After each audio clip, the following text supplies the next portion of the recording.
Everyone, and welcome to our workshop entitled Don't Lose the Farm. We are so happy that you've decided to join us today, and we're excited to provide you with exclusive information and resources that will give you a deeper understanding of us and our services.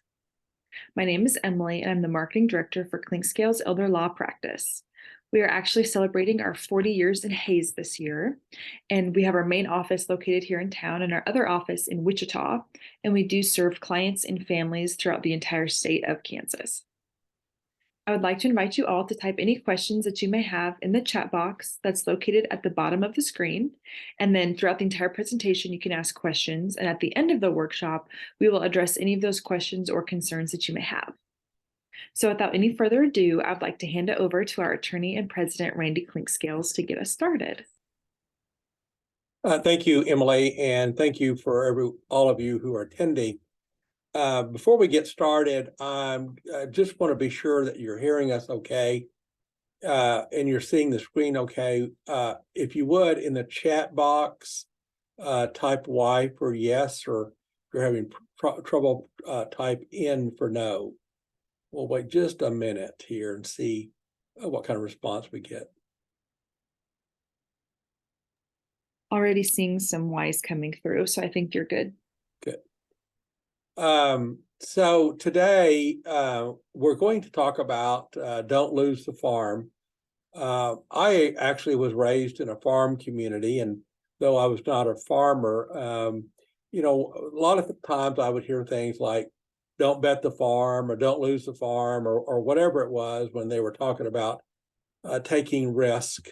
Also, after I graduated from law school and moved out to Hays to go to work, I was involved in some banking, representing some banks, and so I went through the 80s, and I saw some really disastrous times back then, and I just saw a lot of farmers not be prepared for what the 80s brought on, and as a result, many farms were lost during that difficult time.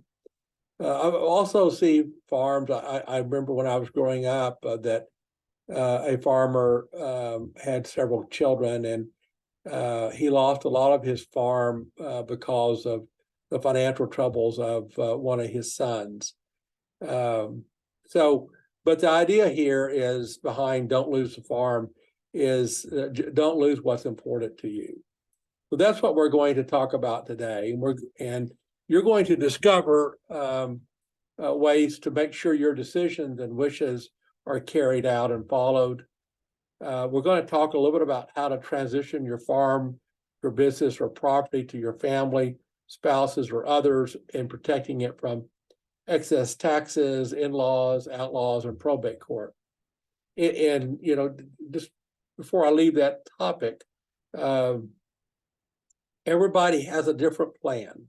No two plans are exactly alike. And I know I'm working with a farm family right now. We've got quite a complicated transition to a son. But they know if they divide the farm up, then nobody's going to be able to make it on the farm.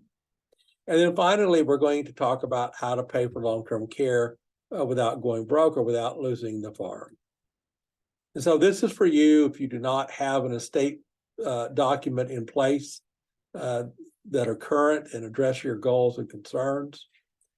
Certainly, my goals and concerns that I have now are different than my goals and concerns that I had when I had 3 small children at home. This is for you if you want to transition your farm, your business, or your property to be sure it's protected and gets to the right people, or if you're wanting to be sure your spouse is protected. And it's for you if you're concerned about how to pay for care if you become ill or end up in a nursing home. When I have a meeting with a family, I will always include our initial discussions with, what are your goals? If you could wave a magic wand, what do you wish would happen? And so these are some responses that I get if I kind of boil them down into some simple 3 different ones. The magic wand would be have peace of mind that they have a plan in place that's going to guarantee their wishes are going to be followed. Have a plan in place to transition the farm, business, or property to the family without excess taxes or without court involvement, and protect it from outside sources such as in-laws and outlaws. And then have a strategy to pay for long-term care without going broke. Who is our law practice? Who's Clean Skills Elder Law Practice? As we go along, just a reminder about what Emily said. If you have questions, feel free to type those into the chat box, and then we can address those at the end. So there are 3 lawyers in our office: myself, Jenny Walters, and Adam Deese. Our focus is on helping families preserve and protect their dignity, their health, their finances, and legacy. And we have offices in Wichita and Hayes. And I began the practice in 1983. This is our mission, is to help each client as if caring for our loved ones with dignity, respect, empathy, individuality, and by empowering them to participate in important decisions. So who am I? I'm an elder care attorney. I really transitioned my practice 18 years ago, and I'll kind of get into that. Those have been the best 18 years of my practice. I focus on working with people with aging and chronic care issues, as well as helping them protect assets for long-term care. This is my family. They are spread out now, but once a year we get together in Colorado. We also get together vacation time or holiday times, but I've got 3 sons and 2 grandsons. In fact, my youngest grandson, this is obviously an older picture, turns 3 today. And then of course, my wife and my daughter-in-law. So why am I so passionate? And so when I had a general practice, my grandmother got sick, and my mom had passed away unexpectedly. That was the last child for my grandmother. And so I was next in line. And so I worked with her. And what I discovered that as and I don't want to say run of the mill, but a standard estate planning attorney, there were so many things that I did not understand about asset protection, about working with my grandmother, about how to keep people independent, about what was really important to her. So I had some lessons from my grandmother, and that is that the most important thing in her life was to be independent, to stay out of the nursing home, and to protect her assets so she could maintain the lifestyle that she wanted. And then also that I needed assistance from a team to help me take care of my grandmother. So my grandmother's farm, if you will, was her meager resources, her home, and some cash that she had, only from the standpoint that she wanted to be able to provide for herself and live in the lifestyle that she wanted, or as she said, just so she didn't go in the poorhouse. This is from a client that we worked with dementia. Let me just read from what the client said. All the staff our family worked with were caring and competent.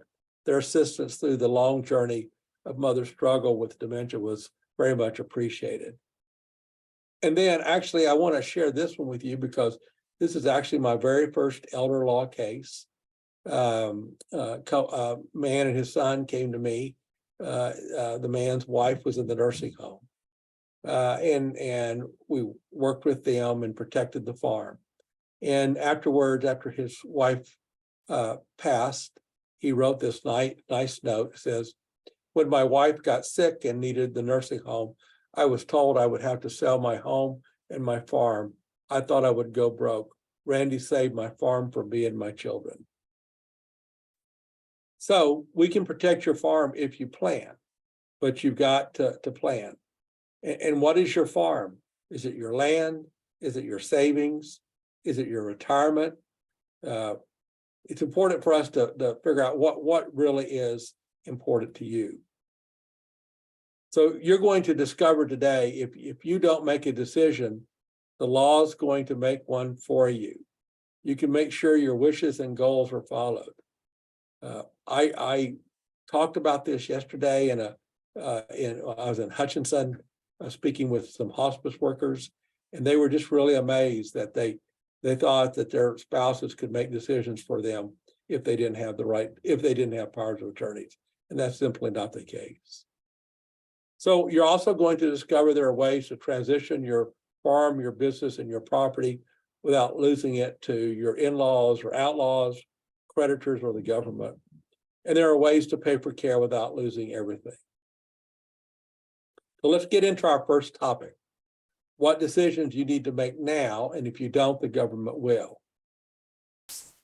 As I said a moment ago, the law gives no one the right to act for you. If you don't decide, the law will impose arbitrary legal rules. Secondly, you have the exclusive right to determine who can act for you and how your property will be handled now and in the future.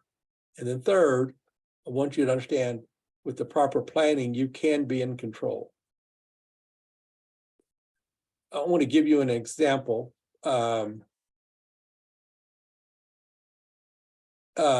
This is a family. She's actually was widowed. Her husband had passed away. She's in her 80s, Mrs. G, 5 children, widowed from her husband. She has dementia, was in the nursing home. Her husband had an irrevocable trust. It became irrevocable when she died. She has a revocable trust. We discovered there were $400,000 of assets. It's a quarter of ground that was misdescribed in both trusts. Luckily, we had had set up a really good power of attorney for her, and it allowed us to amend the irrevocable trust, and the court it avoided us needing to appoint a conservator for Mrs. G. The solution was that because of broad powers of attorneys, we could amend both the revocable trust and the irrevocable trust. The effect, we ended up saving thousands of dollars, avoided litigation, and their wishes were carried out. So just a note from the children, we're glad we met with you to correct mom's power of attorney and to fix her trust. We just wanted mom and dad's intent carried out. This is a couple that it just didn't. I wish I could tell you this was unusual. This is actually a kind of a common case. 72 and 70, married 42 years. Mr. and Mrs. Brown are farmers. Some of the assets were held in joint tenancy. Some were actually in Mrs. Brown's name. They had some oil working interest in Mr. Brown's name. They have 3 children. No estate planning. They assumed that everything would go to the other spouse, and the spouse would have the ability to make financial and healthcare decisions. Unfortunately, what would happen if one of them died, the joint property would go to the survivor, but the other property would have to be probated, and one half would go to the spouse and one half would go to the children. If one of them lost capacity to make decisions, they'd have to appoint a guardian and conservator. So in our conversation, And their comment was, we don't know what we don't know. We had our conversation about several things that we wanted to, several options, if you will, that we wanted to explore with them. If we set up a power of attorney, who would be their agent? Who would be their agent for healthcare? And who would be a backup? We could set up a revocable trust to avoid probate. We may want to avoid a will. We could look at maybe protecting the land in an irrevocable trust. Would an LLC be appropriate for the family? Do they have life insurance that we may want to drop or keep, or what do we want to do with it? What about long-term care insurance? Can we still get some for them? Do they have resources that would allow us to buy like a one-time premium long-term care policy? What's the value of their estate? We always want to try to avoid estate taxes if we can. Do they have a financial planner? If not, we may need to find one and then start working with that financial planner. And probably really important is, what are the family dynamics? Do we have children that don't get along? Do we have situations where they are going through a divorce or financial problems? Do we need to be sure that we've addressed that in the documents? So what do you need to do if you want to avoid the government from making decisions for you? We need to schedule a strategy session and explore what options are available to you.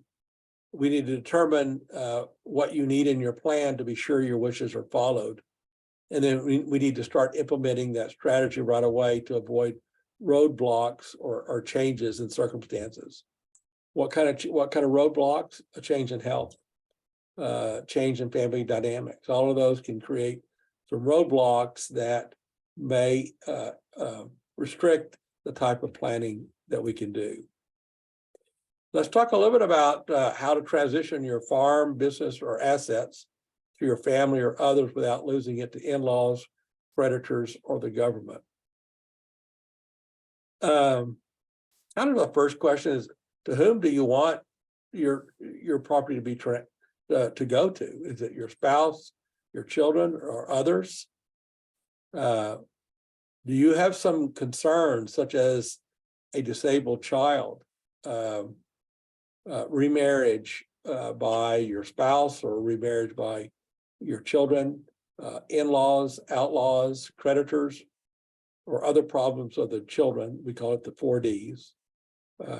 Do you want your property to be divided equally or equitably? And they're not the same. What kind of control do you want to have? And is there someone that you want to be in control after you're gone? Can you change your mind? And what does that entail? And then finally, when do you want to transition? Now, at death, or in the future? Let me just give you an example. Mr. and Mrs. Augustine wanted to transition their farm to their children, and they started to sell it. We met with them and really got them redirected. My concern was capital gains, and then the possibility of taxes if the children wanted to buy each other out. I was concerned about Mr. and Mrs. Augustine losing control, and then something happened to one of the kids and we couldn't fix it. If the Augustines sold their farm, their Medicare premiums were going to go way up, and they could even be hit with a surtax of 3.8%. So the comment by the Augustines is that they wanted to stay in control, but Mr. Augustine wanted to be sure that his wife and his land was protected. So what did we do? We set up the land, and we put the land into an irrevocable trust. We went ahead and gave the income to the children. We could change that later on. But more importantly, that when Mr. and Mrs. Augustine pass away, the children are going to get a step up in basis. And because their estate is less than $12 million, there won't be any estate tax due. Mr. and Mrs. Augustine did retain the right to change the beneficiaries. The irrevocable trust has no adverse tax consequences, and we avoided the surtax or the increased Medicare premiums by the plan.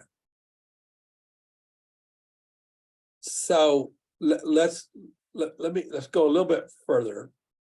Again, I shared with you that I met with a family the other day, and so the issue was how to keep the farm intact after they're gone. And so in that particular case, we're setting up an LLC and giving the farmer son the ability to buy out the other children on favorable terms. So again, it's just really sitting down and exploring what's the best way to make this happen. Sometimes it's more simple. Sometimes it's just we want the land to be sold after our death and divided equally among the children. But sometimes there's a strong desire to keep the land or some of the land in the family. Or sometimes the land, if you will, or the farm may be in an investment account. And they just want to be sure that there are resources there for their children after they're gone. Here's another example. Mr. and Mrs. Jackson came to me, and they were kind of, the comment was, we don't know where to start. So the 66 and 69, Mr. Jackson's still working. Mrs. Jackson's retired. They have a home and a business. Retirement funds are $400,000. The retirement funds are set up to pay on death to each other and then to all four children. They are relatively healthy. They have no estate plan. Their children's situation was unique. Bud, who runs the business, is married with two children and hopes to take over the business, and they want him to. Son Mark is deceased. Again, his name is still on the IRA. He's deceased, and he has a special needs child. Daughter Debbie is going through the divorce and has one child. And daughter Barb has been in and out of drug rehab programs, is divorced, and has two children who live with their father. So again, they want the business to go to Bud, but they want to be fair to all the children, and they want to avoid litigation.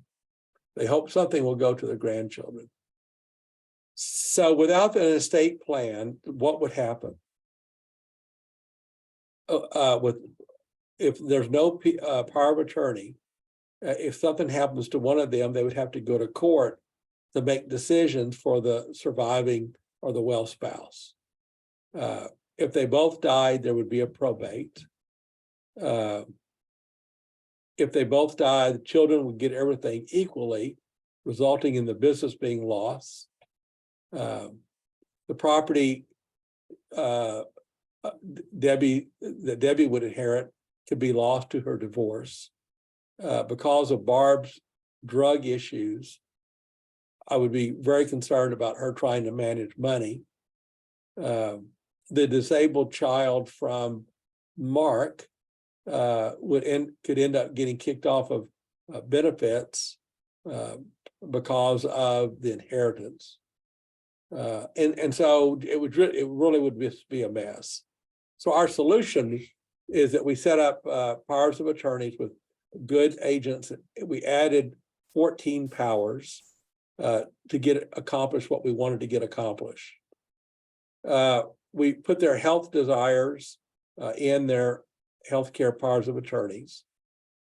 We set up a revocable trust to manage and avoid probate. We protected the business for Bud, and we expressed in the documents why. And our reason was we wanted to avoid litigation.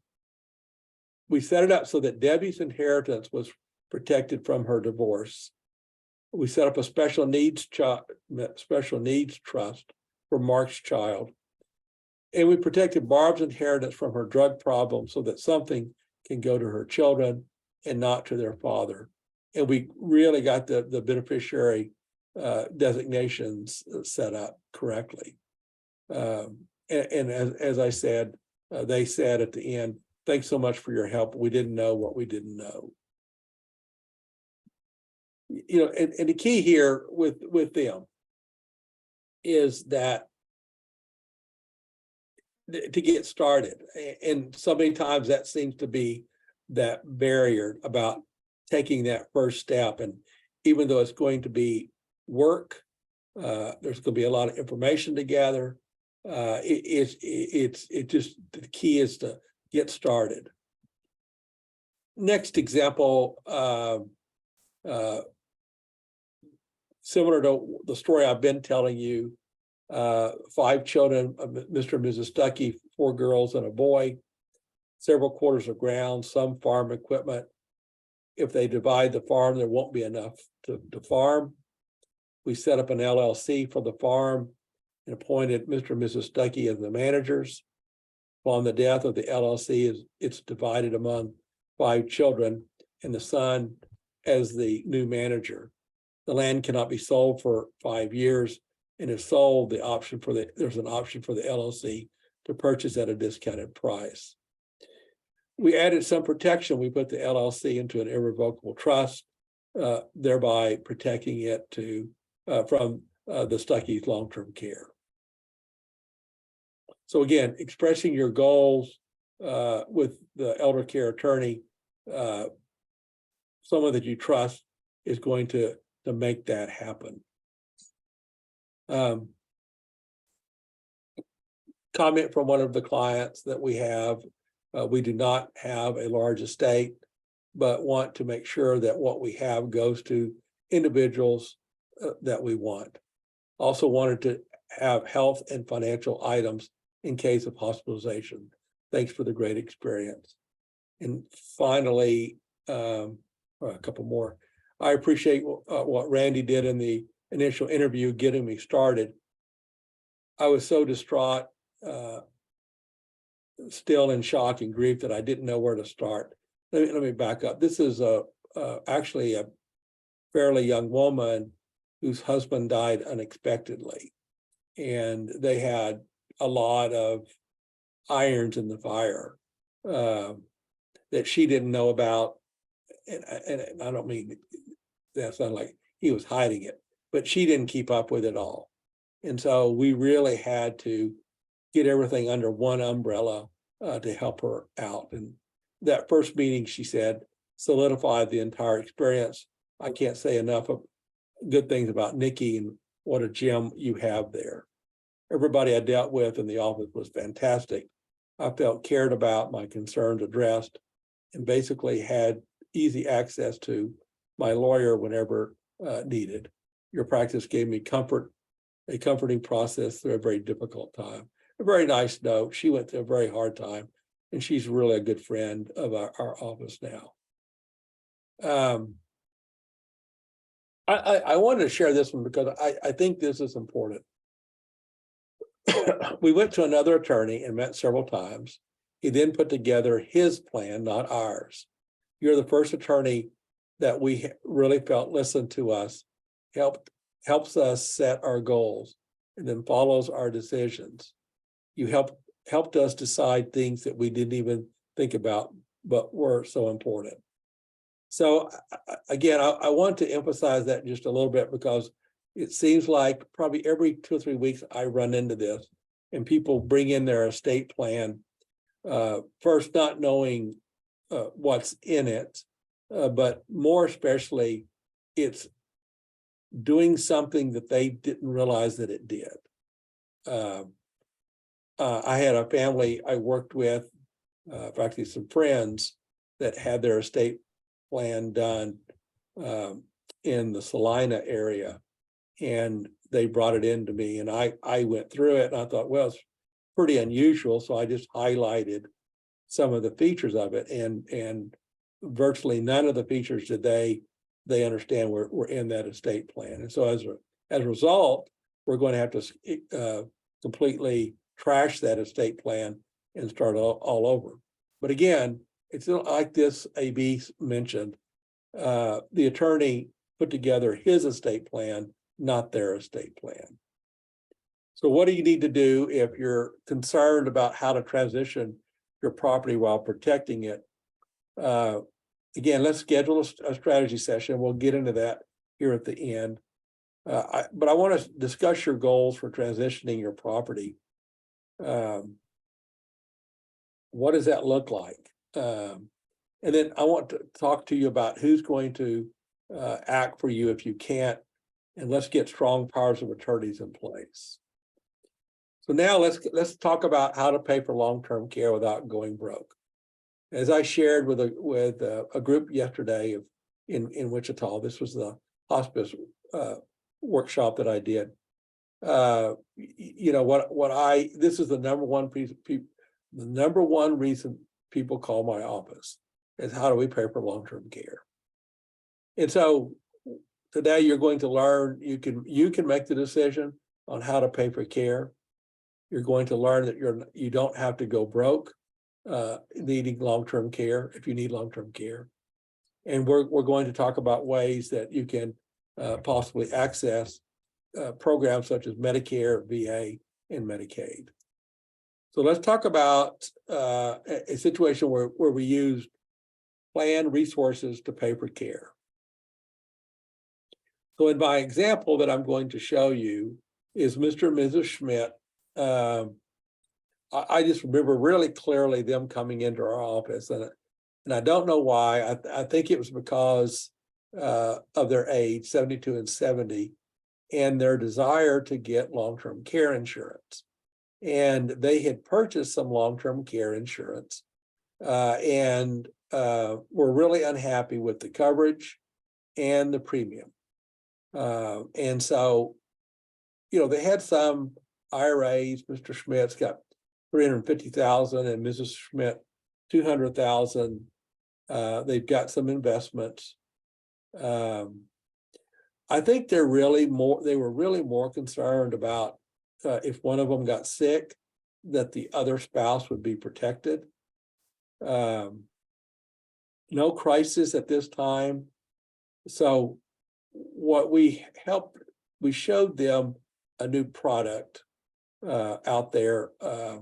It grew out of something called the Pension Protection Act.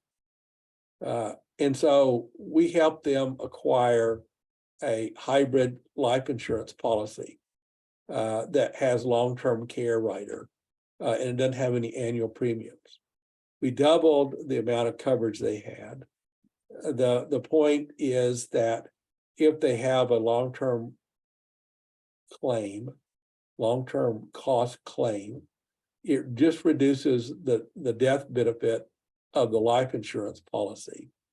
So potentially, if they don't ever have a long-term care claim, their family could end up getting a large life insurance benefit when they pass away.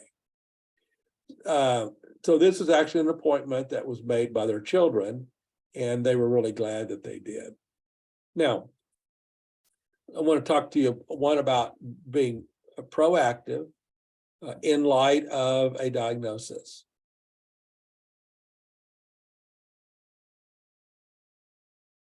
Mr. and Mrs. Lundgren called our office. They were actually at a neurologist office. He had been diagnosed with early cognitive decline, and the neurologist suggested they get a hold of us. We met with them that same day.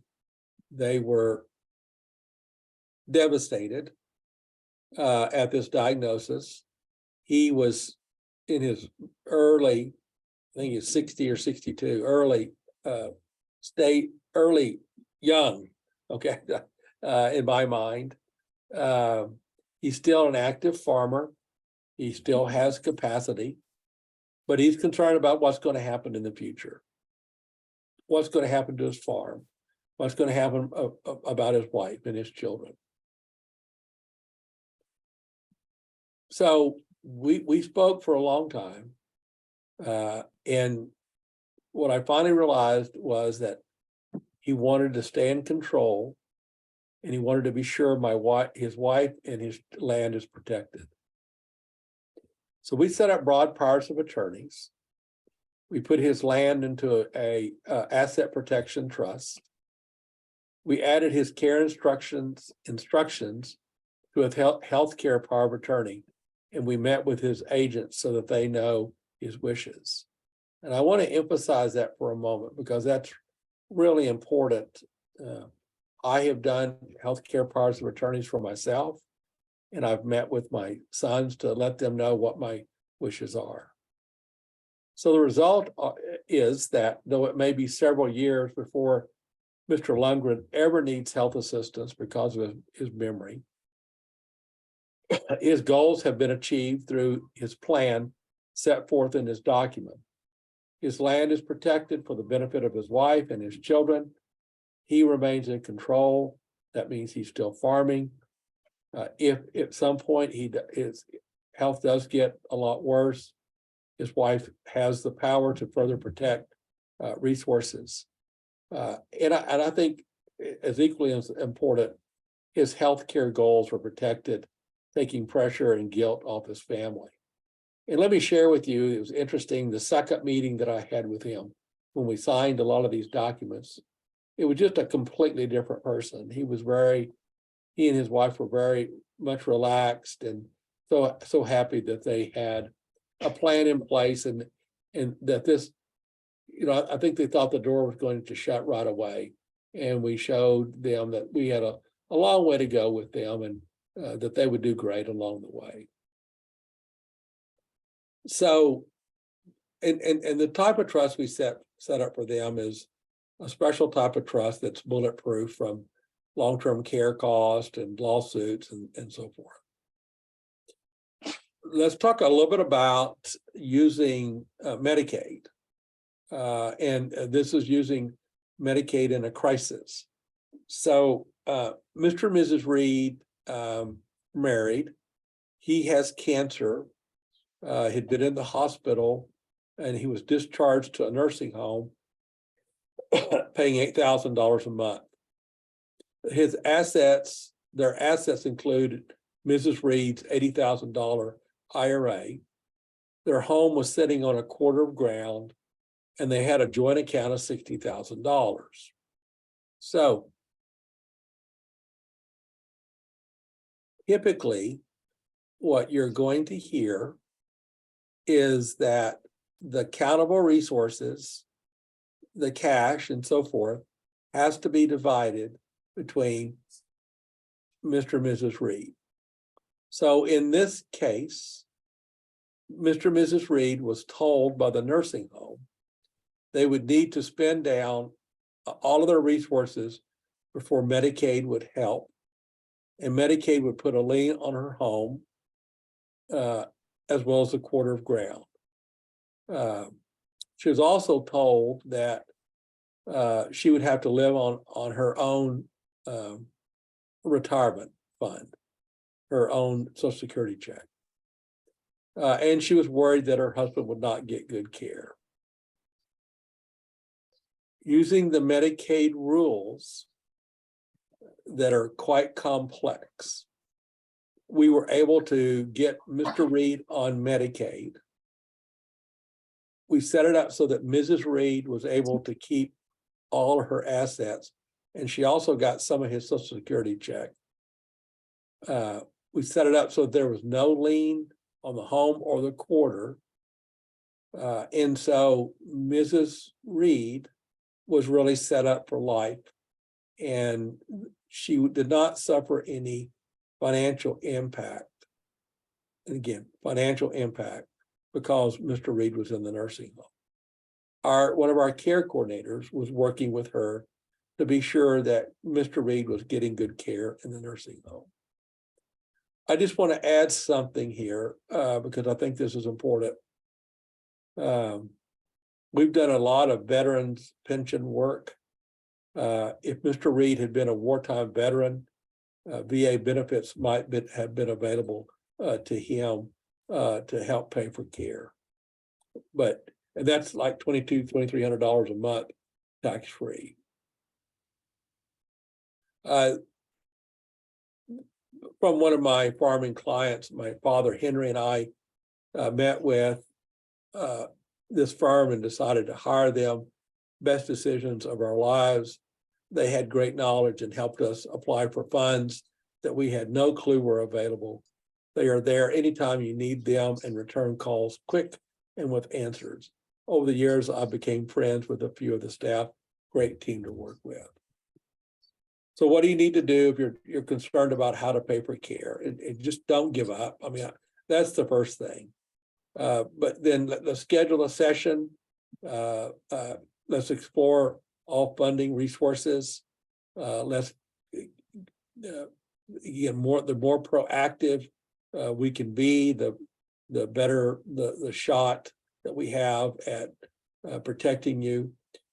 We need to get in place strong powers of attorneys and other estate planning documents. And just again, I just put plan. We just need to plan. And our goal is to find, get, and pay for good care without going broke. So this is from JB. JB was a farmer that very stoic, and it was really hard to admit that he needed some assistance. But he did, and he said at the end, we're working with JB's wife. I felt very comfortable with everyone I worked with. Link Skills helped us through some very hard years. So far you've discovered that there are ways to make sure your wishes and decisions are followed without interference from the government. You can decide how and when and to whom your property will be transitioned so that you can protect your family, your property, and reduce or eliminate government control and taxes. There are ways to plan for possible long-term care costs, and the plan will protect your spouse, your family, and your assets. So I hope you get this one thing. You can decide, or the government will decide for you. And I really can't overemphasize that. Planning with an expert that listens to you improves the opportunity to preserve your wishes to save the farm. So how do you make that happen?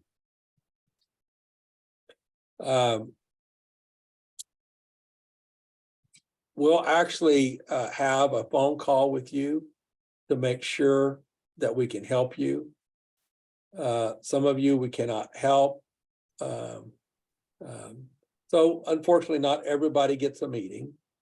But if we feel like we can help you, if it's something that we can be of benefit, then we're going to schedule with you after that first phone call, a 60 to 90-minute meeting that will be in person or by Zoom or telephone with me or one of my two partners, either in Hayes or Wichita. And at that meeting, we will review your current estate plan. We'll talk about what happens if you do nothing. We want to establish your long-term goals. We want to determine what's important to you to protect. We want to explore ways to protect your property from outside forces. And then I'll answer all your questions you have about your unique situation. So at the end of our time together, you have an analysis of your current plan, better clarity of your issues and goals, and that's a really big one. Then we'll talk about a blueprint on how to achieve the goals, and then we can let you know the exact amount of the investment to achieve the goals. After our meeting, the most important step is to get started, is to make a decision to get started. A confused mind doesn't act. So we want you to decide to get started, to get something done. And then we'll schedule our next meeting for planning purposes, and we'll draft a plan. And then we'll prepare the necessary documents to be signed by you at another meeting. We'll then work together on other tools and steps, such as titling of property and so forth. And this is the most important thing. We want to be sure your plan is completely done and complete, and that everything goes where you want it to go. Typically, this type of initial meeting would be $450, but because you attended, it's free. But again, we want to be sure we can help you before we put you on the calendar. So what's the catch? We've only scheduled 8 spots in the next 4 weeks.